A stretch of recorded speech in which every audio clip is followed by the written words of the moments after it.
जोशीमठ को लेकर उत्तराखंड सरकार का महामंथन जारी है।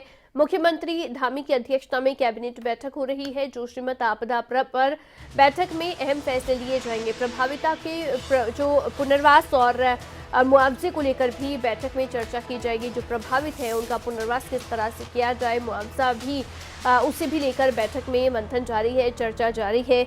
हमारे साथ इस समय हमारे ब्यूरो चीफ राव शफात अली हमारे साथ लाइव जुड़ गए हैं। शफात, कैबिनेट की बैठक जारी है, महामंथन सरकार की ओर से किया जा रहा है, क्या कुछ बैठक में आज फैसले लिए जाएंगे, क्या संभावना है?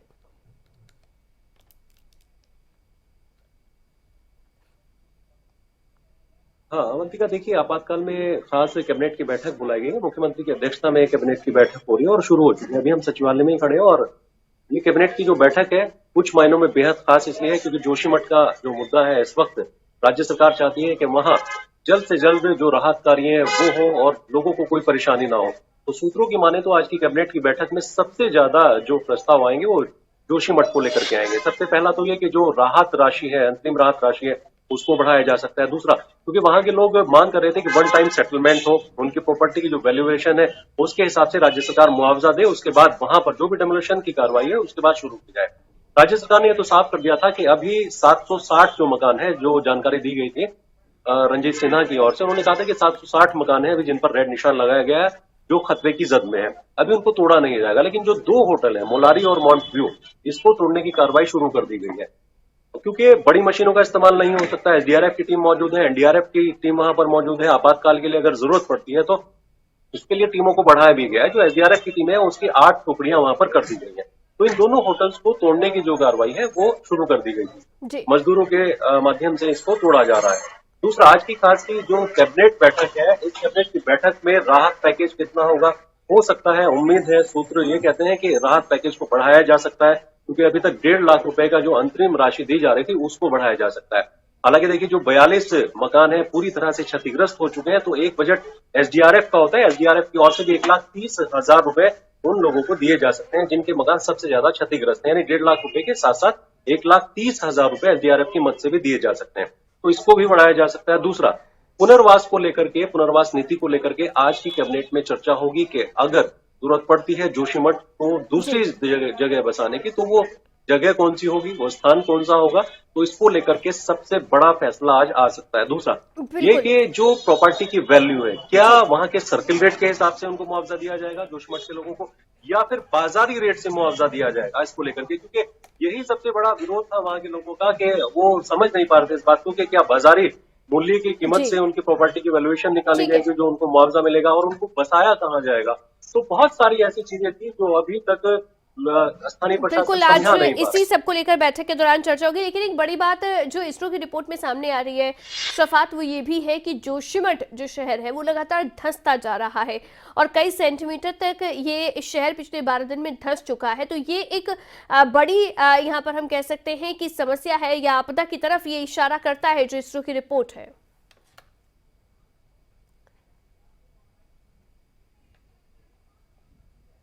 देखिए, भू वैज्ञानिक अभी लगे हुए हैं, वाडिया इंस्टीट्यूट के जो वैज्ञानिक हैं वो सर्वे कर रहे हैं, भू धसाव क्यों हो रहा है, जल रिसाव क्यों हो रहा है और उसके पीछे की वजह क्यों है। इसके साथ जो केंद्र की एजेंसियां हैं वो भी लगी हुई हैं, सीबीआरआई के लगी हुई है। इसके साथ ही जो रिपोर्ट्स आएंगी उन रिपोर्ट्स को केंद्र सरकार के साथ राज्य सरकार साझा करेगी, तो उसके बाद ही पता चल पाएगा। क्योंकि अभी अभी मुख्यमंत्री से हमारी बात हुई, मुख्यमंत्री ने कहा है कि केंद्र की एजेंसियां भी वहां पर काम कर रही है, राज्य की एजेंसियां भी काम कर रही है और भू धसाव क्यों हो रहा है, जल रिसाव क्यों हो रहा है, इसके पीछे की वजह क्या है, इन सभी कारणों को जानने के लिए जो वैज्ञानिक हैं वो लगे हुए हैं और इसकी विस्तृत रिपोर्ट आनी अभी बाकी है। उसके बाद क्या निर्णय होगा इसका भी इंतजार किया जा रहा है। लेकिन सबसे पहले जो प्राथमिकता है इस पर नजर जरूर रहने वाली है शफात। और आज कैबिनेट की बैठक जो चल रही है, इस बैठक में क्या बड़े फैसले लिए जाएंगे, न सिर्फ जोशीमठ बल्कि पूरा देश आज इस बैठक की तरफ देख रहा है। आप बने रहिए हमारे साथ। एक और खबर हम बता दें दर्शकों को, दरअसल जोशीमठ को लेकर मुख्यमंत्री पुष्कर सिंह धामी की ओर से बयान भी दिया गया। उन्होंने कहा कि जो भी बजट की आवश्यकता होगी हम जुटाएंगे। भारत सरकार का सहयोग राज्य सरकार के साथ है।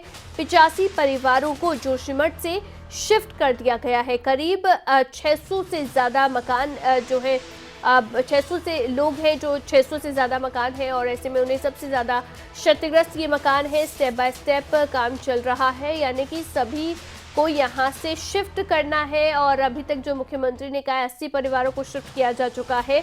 मुख्यमंत्री ने क्या जानकारी दी, आपको सुनवाते हैं।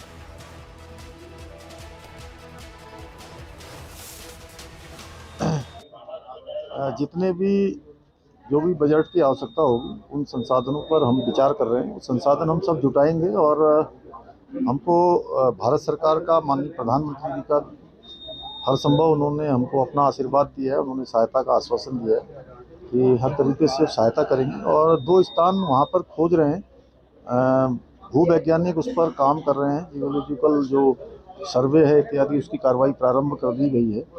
जैसे ही वो सब ठीक पाया जाता है तो हम उस पर आगे कार्रवाई शुरू कर देंगे। हमने 81 परिवारों को वहाँ से शिफ्ट कर दिया गया है, लगभग 300 के लगभग लोग हैं और 678 मकान ऐसे हैं जो खतरे की जद में हैं। उन सभी को सुरक्षित स्थानों पर ले जाने की हमारी योजना है, स्टेप बाय स्टेप उसको आगे बढ़ा रहे हैं।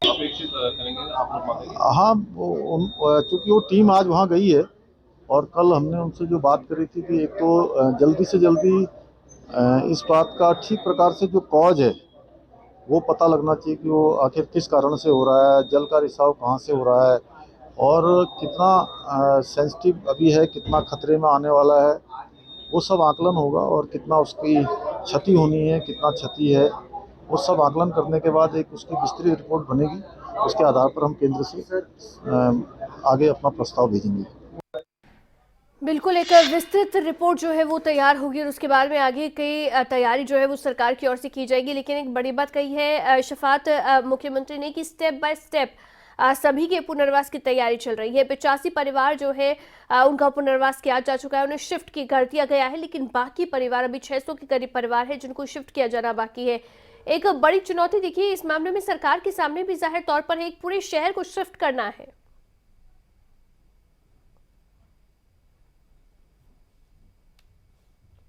बिल्कुल अवंतिका, देखिए काम आसान नहीं है। राज्य सरकार ये अच्छी तरह से समझती है और जनता को भी ये समझना है कि ये काम बहुत आसान नहीं है।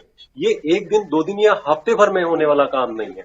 अब राज्य सरकार प्रयास कर रही है, जैसा मुख्यमंत्री ने कहा, हमने पूछा तो उन्होंने कहा कि बजट की जो भी व्यवस्था है, संसाधनों की जो भी व्यवस्था है, राज्य सरकार जुटा रही है और केंद्र सरकार ने पूरा भरोसा दिया है। यानी कि इस पूरी की पूरे घटनाक्रम में केंद्र सरकार राज्य सरकार के साथ खड़ी है। दूसरा, सबसे पहले जो वैज्ञानिक हैं वो ये आकलन कर रहे हैं कि आखिर ये वजह क्या है और भू धसाव क्यों हो रहा है, इसका आकलन किया जा रहा है। और तीसरा है कि राज्य सरकार अब क्योंकि राहत पैकेज को बढ़ा सकती है, जो पुनर्वास नीति है उस पर चर्चा हो सकती है, किस तरह से पुनर्वास हो, ये हो सकता है।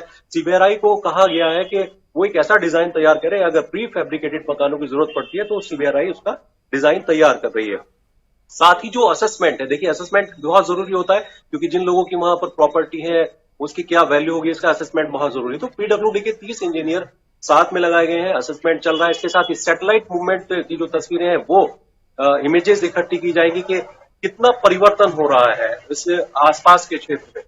तो ये सब चीजों पर नजर रख रही है राज्य सरकार। शफा, जो आपने जैसे बताया कि यहाँ पर असेसमेंट और साथ ही साथ देखिए पूरा स्टडी तो किया ही जा रहा है सब कुछ, लेकिन जिन लोगों की यहाँ पर जमीन है, जिनकी पूरी पूंजी जा रही है, उनकी जमीनों का असेसमेंट भी सरकार की ओर से कराया जाएगा या उसका भी वैल्यू जो है वो लगवाया जाएगा कि आज के हिसाब से कितनी वैल्यू होती है और कितना मुआवजा देने की आवश्यकता है।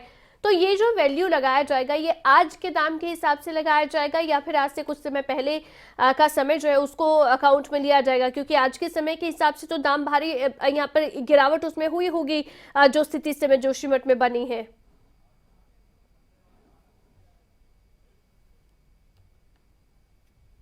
देखिए अवंतिका, क्योंकि आज इसी को लेकर के कैबिनेट की बैठक है कि जो असेसमेंट आएगा, जब सीबीआरआई असेसमेंट कर देगी तो प्रॉपर्टी की वैल्यू क्या होगी। देखिए 2 वैल्यू होती है। पहला तो ये कि जो सर्किल रेट होते हैं क्षेत्र के उस हिसाब से उनको मुआवजा दिया जाएगा या फिर जो बाजारी कीमत होती है उस हिसाब से दिया जाएगा, क्योंकि अक्सर हम देखते हैं कि जहां सर्किल रेट होते हैं उससे 3 गुना या 4 गुना बाजारी कीमत होती है।